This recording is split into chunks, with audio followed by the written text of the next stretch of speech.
तो तेलंगाना की डेट्स का 30 नवंबर को है और राजस्थान में 23 नवंबर को है।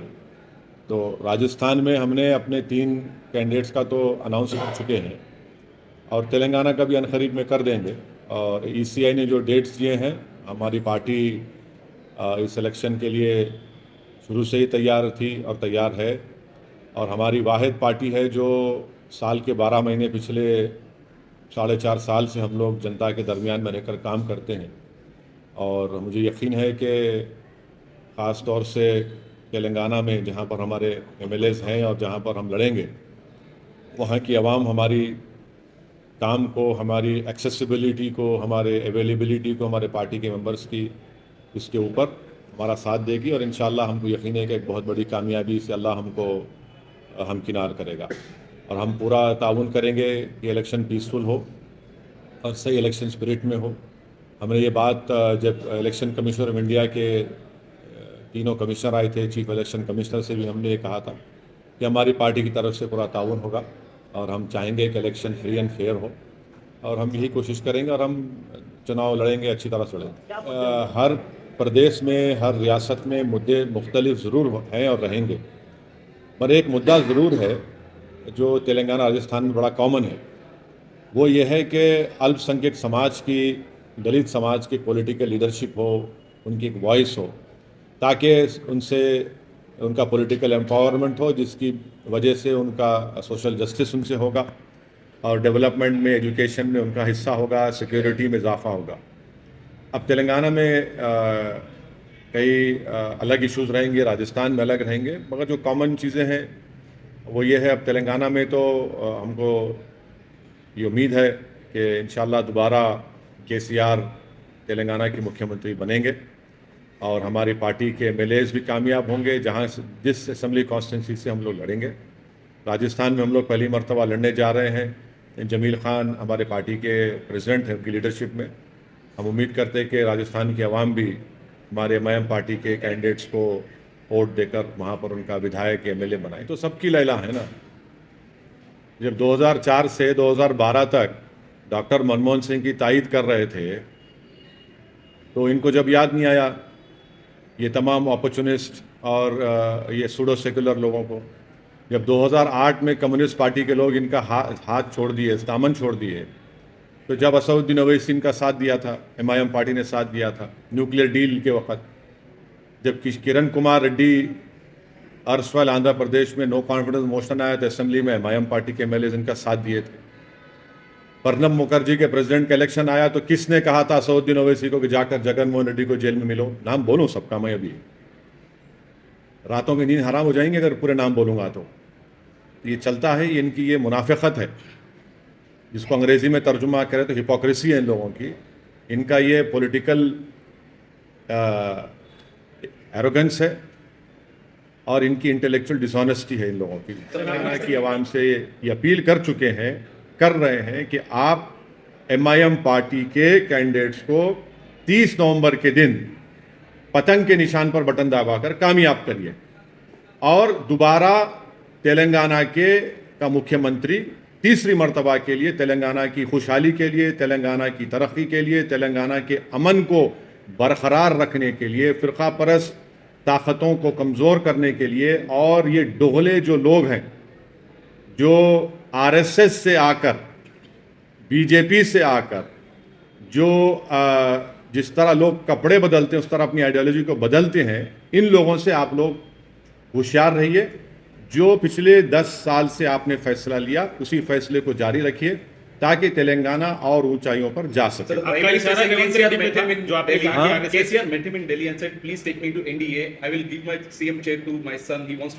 अच्छा, why are you not saying that the Prime Minister also said that KCR gave money to Congress in Karnataka? आधी बात नहीं खाना आप लोग, बोले ना, प्रधानमंत्री भी बोले ना। तो अब आप बोलिए सच्चाई क्या है। एक तरफ केसीआर पैसे भी दे रहा कांग्रेस को, पैसे दिए ना करना। अब सच्चाई क्या है बोलो आप, सच्चाई आप ही बोलो मेरे को। दो पार्टीज को आप ही चला रहे हैं, हाँ, दो पार्टीज को आप ही चला अरे पूरी दुनिया को अल्लाह चला रहा मेरे भाई, पॉलिटिकल पार्टी। अरे पूरी दुनिया को अल्लाह चला रहा। मैं तो अल्लाह हम सब लोग क्या बोलते हैं, कठपुतली हैं, हाँ, वो दुनिया अल्लाह चला रहा। आप जो प्राइम मिनिस्टर का सिलेक्टिव जुमला निकाल रहे हैं, मगर दोनों जूसी हैं। मगर आप ये सोचिए कि कैसा प्रधानमंत्री है कि एक तरफ ये भी बोल रहे, एक तरफ वो भी बोल रहे। माने प्रधानमंत्री का बोलने का मकसद क्या है कि गिरा तो गिरा मेरी टांग ऊपर, वो मतलब है उनका। अब आप बोलिए कि मेरे से आके मिले और फिर कांग्रेस को पैसे भी दे रहे। प्रधानमंत्री खुद एक चीज को पकड़ लेना, और अगर कोई कांग्रेस से लोग बोले तो फिर ये भी बोले।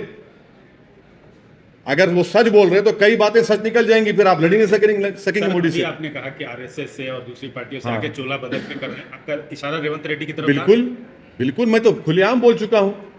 1999 के असेंबली इलेक्शन में जब हमारे लेट मरहूम सैयद सज्जाद साहब इलेक्शन लड़ रहे थे, जनाब किशन रेड्डी बीजेपी के कैंडिडेट थे, मैंने अपनी आंखों से देखा है उसको किशन रेड्डी के साथ काम करते हैं बीजेपी का।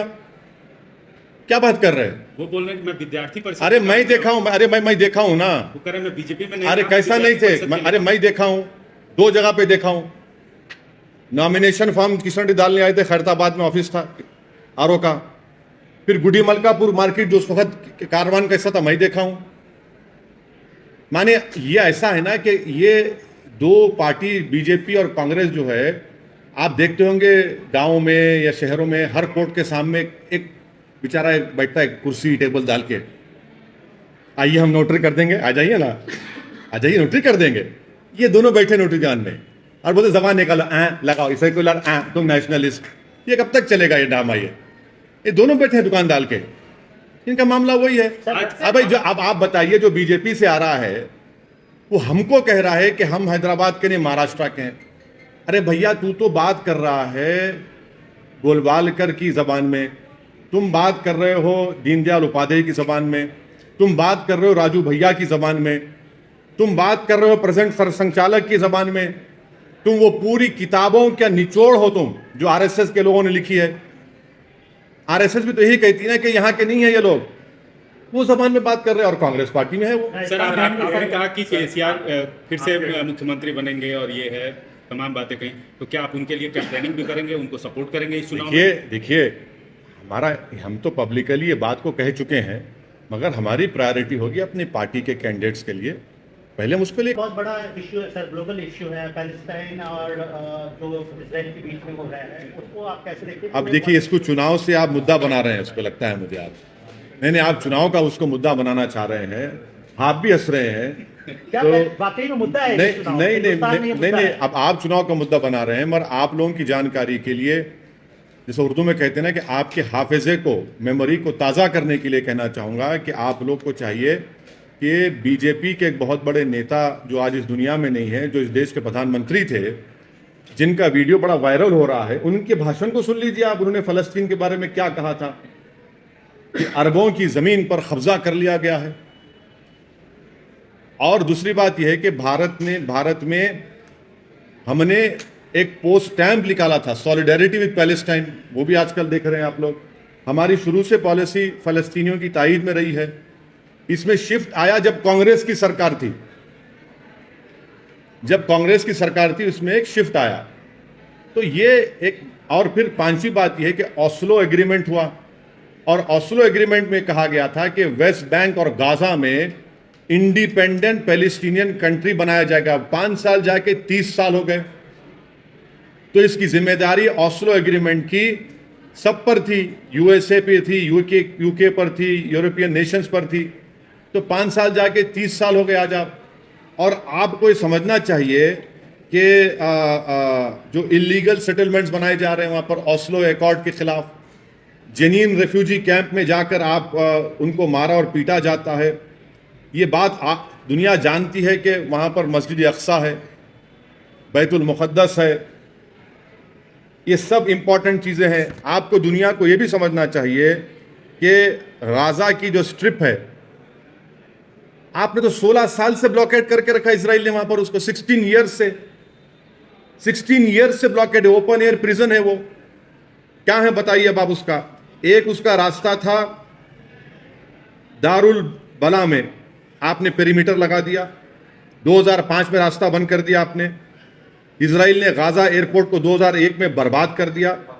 करीम अबू सालम एक इलाका है, आपने 2008 में इसराइल ने बंद कर दिया। हाँ, फिर आपका गाजा सिटी का 2010 में आपने उसको बंद कर दिया। बेत हनोन में सिर्फ उन्हीं लोगों को क्रॉस करने दिया जाता है जिसके पास इजरायली का इशूड परमिट्स है।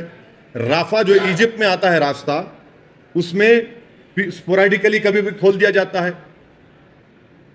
हजारों बच्चों को जो फॉरेन स्टडीज का वीजा मिलता, जाने नहीं दिया जाता उन लोगों को पढ़ने के लिए।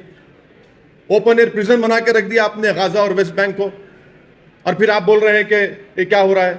वायलेंस, अप्रेसर कौन है वहां पर? अप्रेसर इजराइल है, अप्रेस कौन है? फलस्तीनी है। वायलेंस कोई भी करो, हम उसको कंडेम करते हैं, चाहे कोई ऑर्गेनाइजेशन करो या फिर इजरायली गवर्नमेंट करो। और आप एक बात समझिए, 90 साल से फलस्तीनियों को दबाया जा रहा है। यूक्रेन में रशिया हमला करता है तो पूरे पहुंच गए। ये कौन सी मोहब्बत है? गोरी चमड़ी से मोहब्बत है और ब्राउन चमड़ी से मोहब्बत नहीं है क्या आप लोगों को? नहीं, सुनिए, यूक्रेन में हमला रशिया ने किया, आप वहां पर पहुंच गए। ये 90 साल से ये लोग हैं भाई। महात्मा गांधी ने क्या कहा था इन लोगों के बारे में, वो भी देख लीजिए आप। तो इस पर इतना ही हमको बोलना है। मुद्दा चुनाव का है, उसको लिमिटेड रखिए। सर 1000 लोग मारे गए इसराइल में, और आप कंडेम भी कर रहे हैं, और 500 टेररिस्ट मारे गए, बल्कि इसराइल डिफेंस फोर्स का ये कर रहा है। इसमें 200 तक, मतलब करीबन रिपोर्ट्स के मुताबिक 200 तक सिविलियंस भी रह सकते हैं बोल। मगर सर ये क्लियरली वॉर बोल के बोल रहे हैं, तो इस पे आपका what you like to state, because they are calling it as open war, not an escalation. Prime Minister also said it's an act of terror. And also they have And then they also said something else. आपको मैं बताना चाह रहा हूं कि 90 साल में कितने फलस्तीनी मारे गए, कितने बच्चे मारे गए, कितने लोग जेलों में हैं। ऑस्लो अकॉर्ड में आपको 5 साल में फलस्तीन को बनाना था, फलस्तीन कंट्री को बनाना था, आप 30 साल हो गए। ये सब चीजें हैं ना, सामने आपके हैं। वायलेंस कोई भी करो, हम कंडेम करते उसको, मगर यहां पर जो वायलेंस जो सबसे ज्यादा किया जा रहा है वो तो इजराइल की तरफ से हो रहा है। 90 साल से 90 साल से कैंप डेविड कितने मरतबा बताइए। वायलेंस के मानती नहीं, वायलेंस को कंडेम करते हैं। अरे भाई, आप जो गाजा वेस्ट बैंक को आप फलस्तीनी मुल्क क्यों नहीं करार देते आप? और आपको तो कोई जो जो जो उसमें क्या बोलते हैं उसको, कौन सा लाइन बोलते हैं, जो ग्रीन लाइन की बात नहीं हो रही, आप तो ग्रीन लाइन नहीं बोले, वो दूसरे इलाकों में क्यों नहीं कर रहे आप? विड्रॉ कर लेना सर। क्या विड्रॉ करें? आपको मालूम ही नहीं क्या विड्रॉ करें? कुछ विड्रॉ नहीं करे, झूठ। Global powers have failed Palestine, sir. Yes, and it's a deliberate failure. It's a deliberate failure because it is they who were responsible for the implementation of Oslo Accord, and they had given a commitment that within 5 years a new independent Palestinian country will come into existence. 30 years have passed. They remained as mute spectators when Israel entered into those areas and started building settlements. They became blind when the Palestinians were being butchered, when small children were killed and shot in their head. Who's the oppressor over here? From last 80 years, 90 years, the issue is going on. So you believe this is resistance against the oppression? But Or it's a terrorist attack? don't try to put words in my mouth. I have stated what I have to say. आप बोल रहे Israel का prime minister बना के छोड़ के चले जाओ, कहां जाएंगे? आप तो ओपन एयर जेल बना के रख दिए, 16 साल से ब्लॉकेट करके रख दिया गाजा को पूरा, आप किधर जाएंगे? ये सुनिए, 1.5 लाख पैलेस्टीनियन अब तक मारे गए, मारे भी गए, इंजर्ड भी हुए। 2008 से उन 1.5 लाख में 33,000 बच्चे थे। अब मारने वालों को टेररिस्ट बोलते क्यों नहीं आप लोग? फिर क्यों नहीं बोलते टेररिस्ट आप? 1.5 लाख या तो कत्ल कर दिए गए या फिर इंजर्ड है, और 2008 से 33,000 बच्चे मारे गए उसमें। अब कौन है टेररिस्ट में, बताओ आप? आपका जो गाजा में है, आप गाजा के बाहर फैमिली विजिट नहीं कर सकते, अपना घर नहीं बना सकते, नौकरी नहीं मिलती, आप पानी में मच्छी नहीं पकड़ सकते, आप ट्रेड नहीं कर सकते गाजा के बाहर, आप निकल नहीं सकते। अगर आप सिविलियन को मारेंगे और तो वही ऑर्गेनाइजेशन को मजबूत कर रहे हैं आप। वायलेंस को हम कंडेम करते, वायलेंस नहीं होना चाहिए, मगर ये हकीकत को कौन बयान करेगा, कौन एक्सेप्ट करेगा? यूक्रेन में जो कुछ हो रहा है, तमाम बड़े बड़े ममालिक सुपर पावर एकदम अपने मॉरल्स को दिखाते हैं। भाई ये 90 साल का मसला नहीं है क्या? क्या यूनाइटेड किंगडम ने क्रिएट नहीं किया इसको? आप बताइए, इन चीजों को देखिए। सर 1000 टन बॉम्ब अभी तक गिराया गया है और 2000 म्यूनिशंस भी वहाँ पे गिराया गया है, और वो इजराइल डिफेंस फोर्स कह रहा है कि हम पीछे नहीं हटेंगे, हम डिफेंड करेंगे। हाँ नहीं, और इस आप 90 साल से तो आप मार रहे हैं ना फलस्तीनियों को। 1.5 लाख फलस्तीनियों को आपने या तो जान से मार दिया उनको, या इंजर्ड किया। 2008 से 33,000 फलस्तीनी बच्चों को आपने उनकी जान ले ली। उसका क्या बोलेंगे? आप क्या बोलेंगे उसको? सर वायलेंस को हम कंडेम कर रहे हैं, ट्रैकर नहीं चलाना, समझे ना, ओएसी के नाम से। मगर हकीकत यह है। Sir what do you think, where should India stand on this? And आपने कहा कि प्राइम मिनिस्टर जी के मतलब अब अटल जी के वीडियो वायरल हो रहा है और पुराने अपना इंडिया का साथ रहा है पाकिस्तान के साथ, तो अभी जो है where should India stand on this?